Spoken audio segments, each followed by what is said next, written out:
Bonsoir tout le monde, je suis venue vous faire un beau petit repas mexicain ce soir. Vous avez dans le kit mexicain, vous avez 3 beaux petits pots d'épices. Le premier, c'est pour faire la salsa. Le deuxième, pour faire la guacamole. Je vais utiliser ces deux-là ce soir, mais je n'utiliserai pas celui pour faire les fajitas. Parce que j'ai décidé, moi, ce soir, qu'on ne mangeait pas de viande et qu'on utilisait le taco super simple qui est fait à partir de protéines de pois. Donc, régulièrement, on essaie de manger moins de viande parce qu'on est des grands carnivores ici. Alors, on a décidé de manger moins de viande. Alors, je vous montre à quoi ça ressemble. C'est vraiment, il y a l'épice à l'intérieur, il y a vraiment la protéine de pois à l'intérieur. Vous mettez ça dans 2 tasses d'eau et vous attendez quelques minutes avant de le faire cuire dans la poêlonne. En fait, c'est juste de le faire venir chaud dans la poêlonne parce que ça n'a pas besoin d'être cuit, mais simplement réchauffé. Et comme c'est de la protéine de pois, il faut faire attention quand vous allez le faire chauffer, de ne pas trop le brasser, de vraiment juste pour que ça vienne chaud. Je vais le mettre de côté. C'est à peu près 2 minutes, 2 à 5 minutes. Donc, pendant ce temps-là, je vais nous faire une petite salsa vraiment rapide. J'ai mon petit bol de préparation. Ici, moi, ce que j'aime bien faire, c'est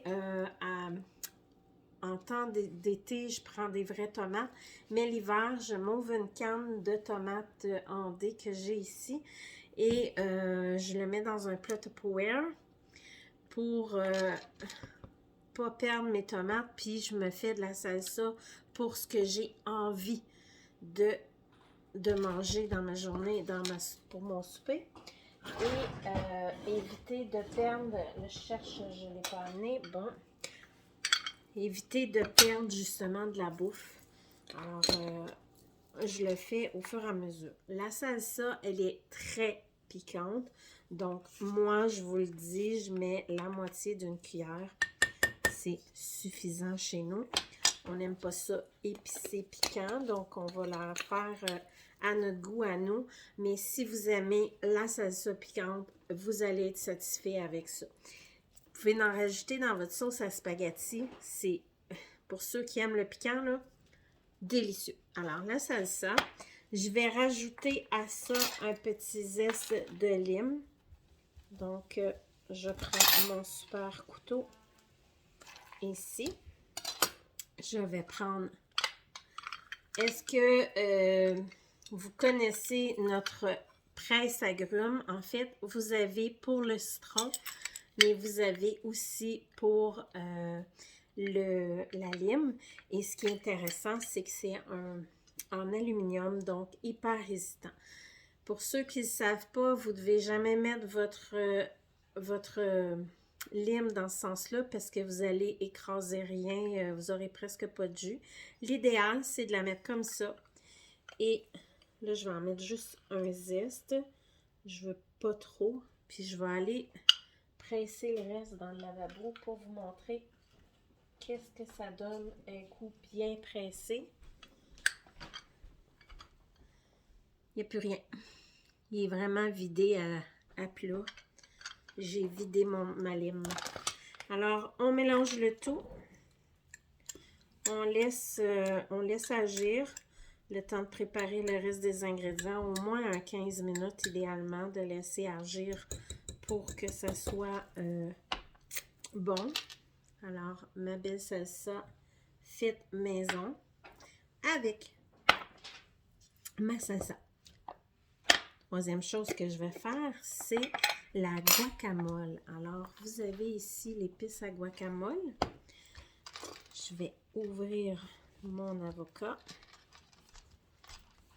Là, je fais une demi-recette parce que je suis toute seule à manger de la guacamole aujourd'hui. Fait que je veux pas perdre. Tu sais, on sait tous que les avocats, ça se conserve pas. Fait qu'on va juste ouvrir tout ça. Je vais mettre ça ici. Donc, je vais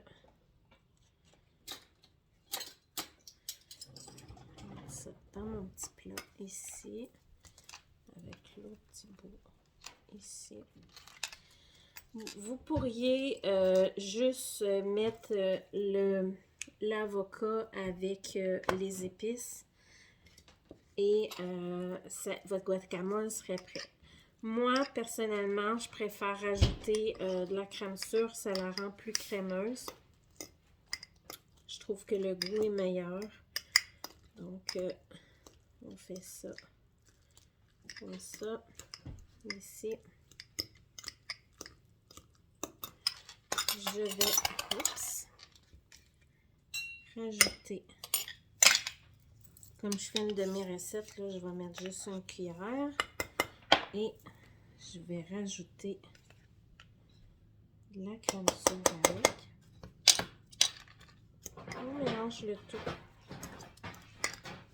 N'est-ce pas merveilleux? Comment c'est pas compliqué à préparer.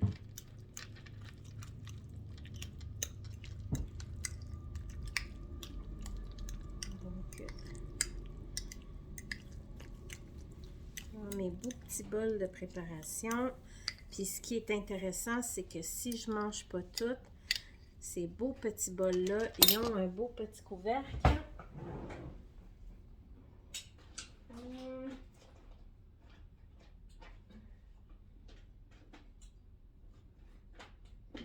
C'est comme un couvercle de Tupperware, c'est aussi facile à trouver.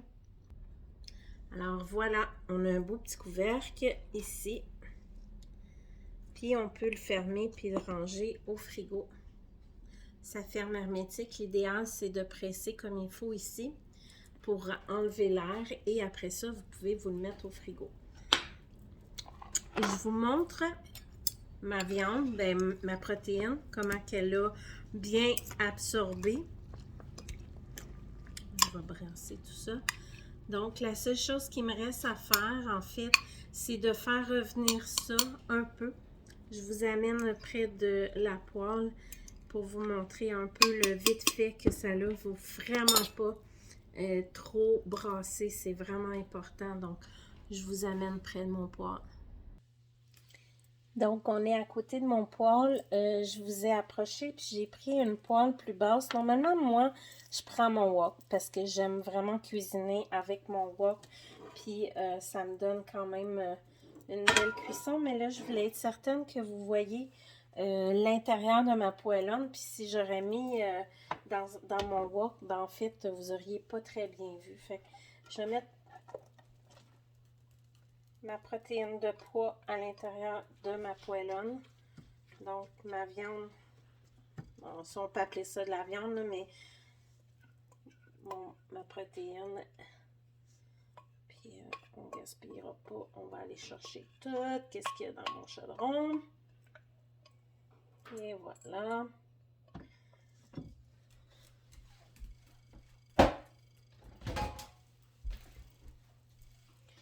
Alors, dans le fond, je ne sais pas si vous voyez quand même un peu, là, j'ai du liquide dans le fond de ma...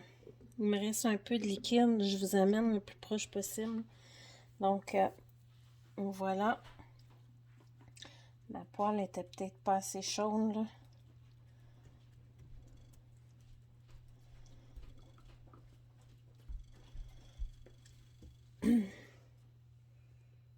Non, là, t'es trop haut. Comme ça. Il faudrait que ça reste la même. Donc, on va attendre la poêlonne. Mais on voit que la poêlonne commence à être chaude, là.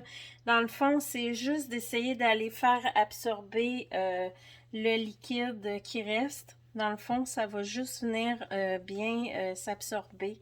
Ça prend, je dirais, 2-3 minutes, maximum 5 minutes de cuisson. Et c'est vraiment, dès que vous voyez que la chaleur est prise, qu'il n'y a plus de liquide, brassez pas plus parce que vous allez juste maganer la protéine plus que d'autres choses. Donc, c'est vraiment là, je sais pas si vous voyez frémir un petit peu là, on voit le frémissement un petit peu de la poêlonne. Là. Moi, j'essaie de pas mettre mon rond trop trop fort, là. Fait que c'est vraiment une question de... juste pour que ça vienne chaud.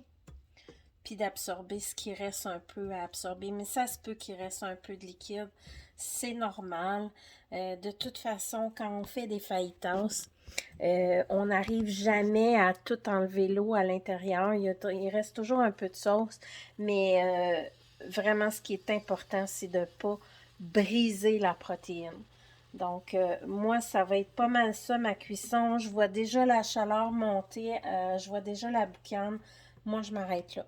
Dès que c'est chaud, je m'arrête là. Je ferme tout et je mets la table. Voilà.